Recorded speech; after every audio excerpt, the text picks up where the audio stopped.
Hello, everyone. Good.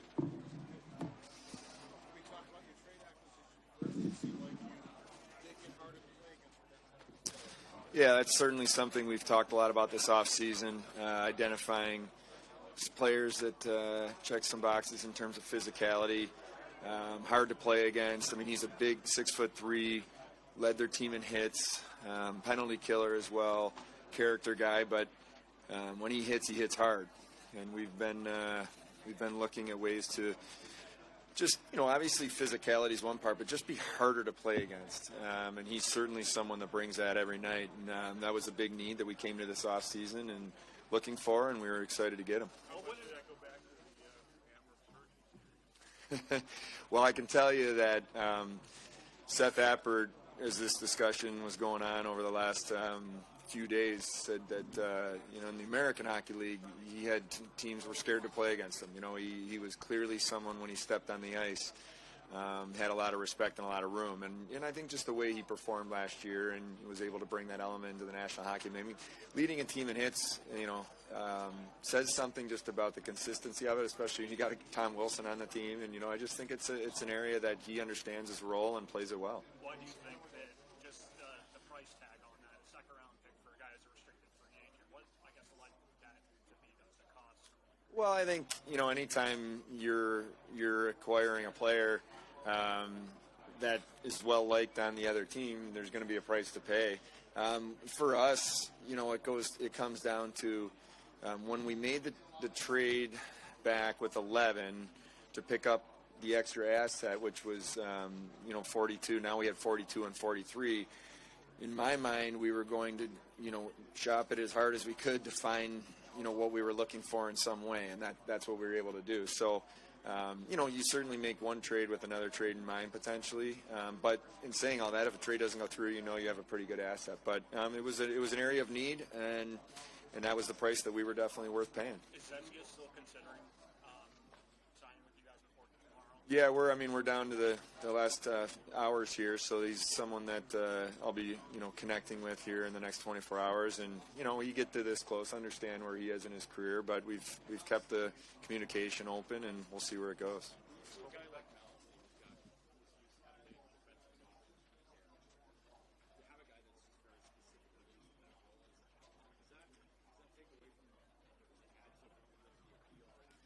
Yeah, I think so. Especially when you're looking at the bottom six of your forward group. For me personally, I like that there's elements that they bring, and then if you have someone that can be more than just a 5-on-5 guy, I think it really helps.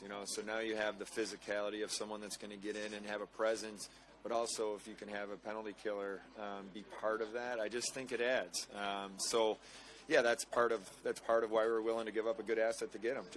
And we like his age, and we like the ability for him to hopefully be with us for a while. This isn't a player that could just be in and out of Buffalo. If it's a good fit both ways, we can have him for a while.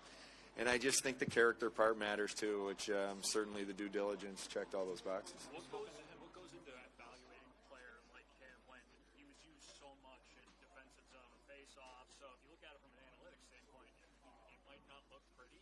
So how do you guys really dive into his game to make sure that he's a fit? It's a great question, Lance. I mean, part of our process we go through, you have the scouting side, and then you have the analytics side. And as you said, they don't always match.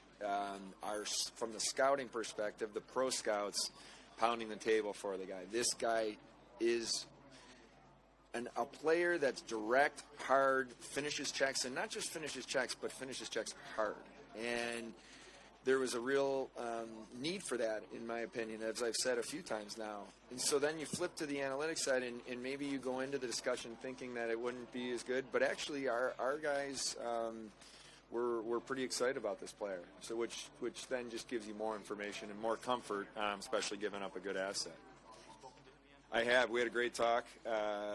Spoke to him minutes after the trade was official, and I've been there. Trust me, as a player, sometimes you're a little shocked, and he couldn't have been more excited and more on board, and knows some players on our team, likes our team, and was ready to go.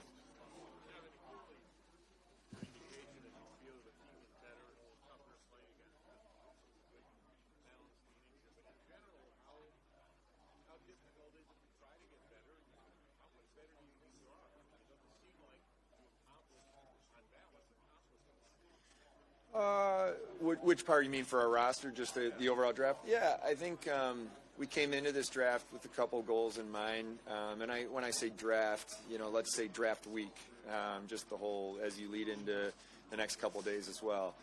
We wanted to make sure that we got our list right and we added talent into the organization. And Jerry's done a phenomenal job with the amateur staff of just making sure that we're putting ourselves in the best spot, especially with some of the value picks that I think we were able to do and make some trades today and move up, down, and all that. Yeah, I think we did a good job in terms of really even adding to our already good depth in the prospect pool. Adding a player that we felt that really fit what we were looking for was also something that we were hoping to do, or players. We were aggressive last night in different ways that if it made sense, which we were trying to do to help a roster that was out there as well, but teams weren't, comfortable making the moves that we were hoping that we could do.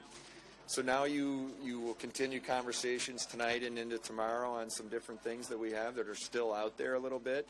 And also you turn your attention quickly to, okay, now you leave the draft. We had things that we were working on. Now you go to if there's free agents that we're looking at that we think can help us in the ways that we need, then we're going to go after those guys. And that'll be the conversation that we've already had, but now leading into the next 24 hours as a staff. Like, okay, where are the guys at the top of the list for what we need? And so it's the off season's still incomplete. There's still time to do different things, and that's what we'll go to work on in the next few days here. How much more important do you think free agency is now that you only added one NHL player to the roster? Well, you can still make trades, right? So it's not like it's not like a trade deadline where things just are over. So there's still things we're working on that front that we'll continue to pursue. That were kind of independent from the draft.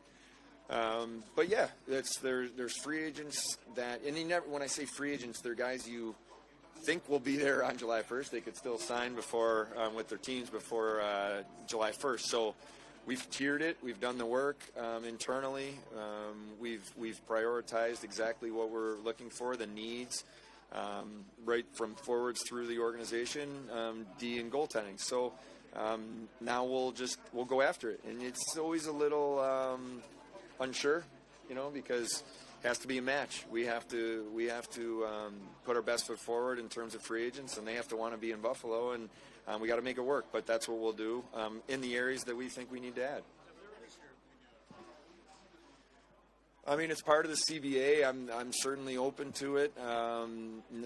Never in my mind is it something you should rule out. I think they're tricky because typically you're going to get matched, and so what are you really accomplishing? But if we thought it was a move we could do that would help us make our team better, we'll do it.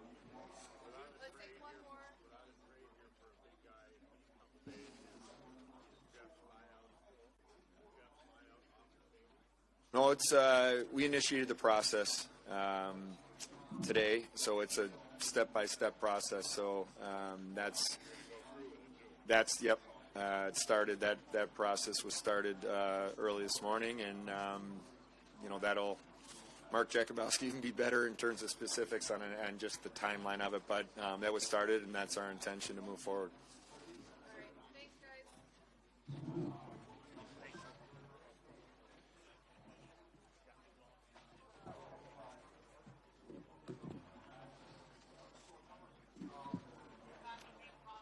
Well, Jerry, was the focus to add physicality and grade to some of the prospects and add that element to your pool? Some of the guys that you added last day or so? It's always one of the elements you're looking for. It's really tough to be able to identify and check all the boxes with the players when they're 17 years old. And I heard Kevyn, talk about the trade and the player we added. I mean, what makes it so attractive, something like that, is that's a player that's already doing it at the NHL level. So you're trying to predict with which 17-year-old is going to be a player that's willing to take that on in the future. It's not just a matter of a player having size. I think the thing we value the most is the high compete level.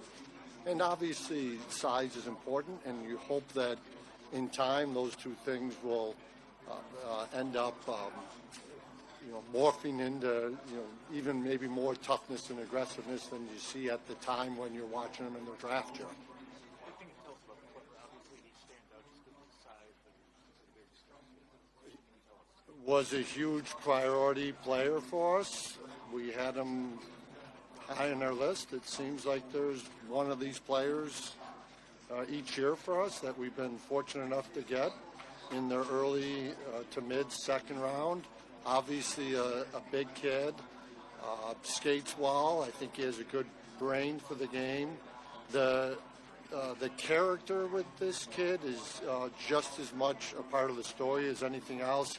He left Minnesota high school hockey before his junior year to move out to Lincoln, Nebraska, played 2 full years in the USHL, which is extremely rare for a kid to leave Minnesota high school at that stage. Going into Minnesota Duluth next year as a true young freshman, forced his way onto the U.S. team at the World Junior A Challenge, was the youngest team member on that team, and started as a 7th D-man, and by the end of the tournament was their best player. So the package and the person are both extremely attractive to us. Always helps, or usually helps, if you have the right shot as well. And I think he's a player where you'll see what I just talked about, the compete in character that morphs into some toughness and aggressiveness as he goes up levels.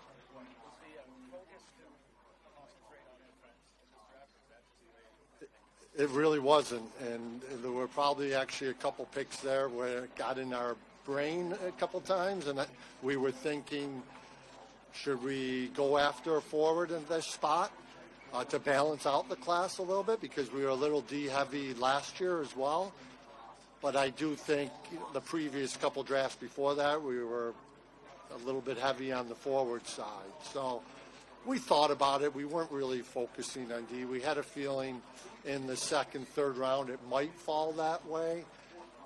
Twice there was a forward we were targeting in the third, fourth round where the player taken right before our pick was a forward, but we were still very happy with the next player on our list.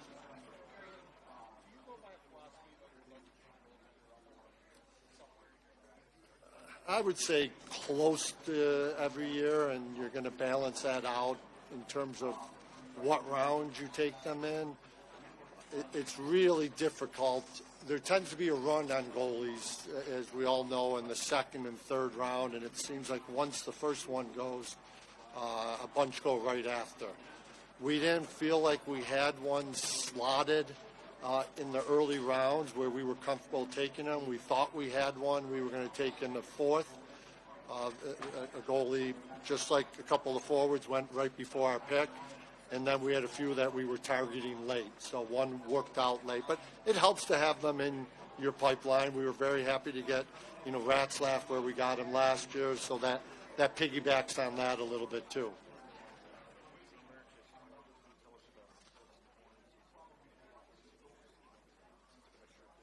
We had, if we did not get Zemmer with that pick, we were going down over 20 slots on our draft board to the next player that would have been available. Captain of the U.S. team, moved all around their top 6 all season long, really for 2 seasons, is a player that just makes other players and line mates and really that drives the entire team's and program's culture there. I'm very convinced we're all very close on our staff with the University of Minnesota staff. I can almost assure you he'll be just like he was at the national program. He'll be a future captain at the University of Minnesota. And he's got a fallback game, but he's also got great hands around the net and a good shot overall. And I will add, and I see some of the commentary, and, Consta is the same thing, 5'11", 5'11 and a half forwards. These players are 190 and 197 pounds already. I don't know if any of you saw Kansas's brother yesterday, but he plays in the same program for the junior team in Eucharist. A couple years older.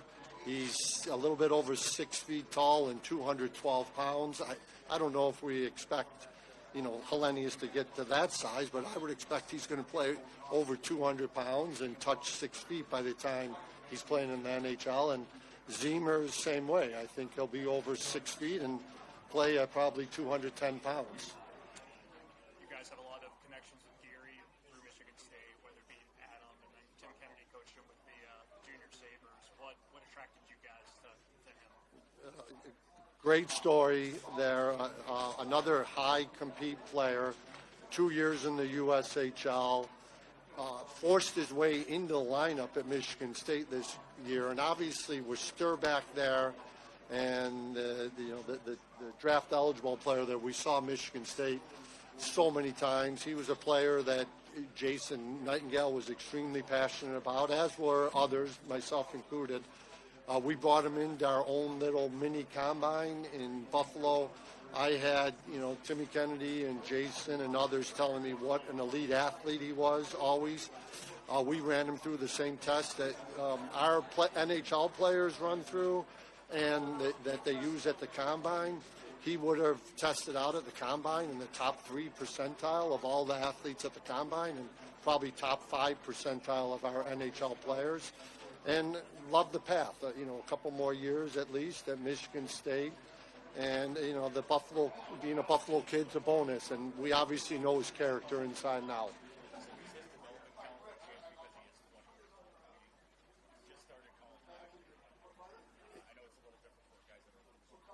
I would consider him still a very raw player.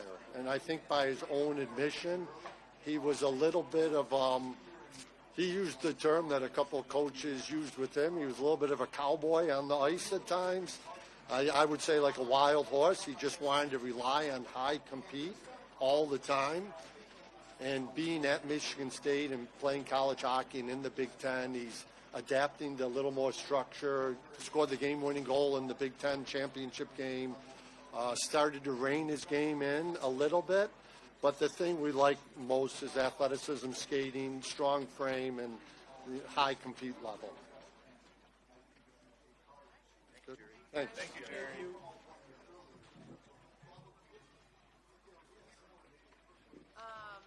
How's everyone doing? I feel like I haven't seen you guys. I know we're getting kicked out here in a half hour.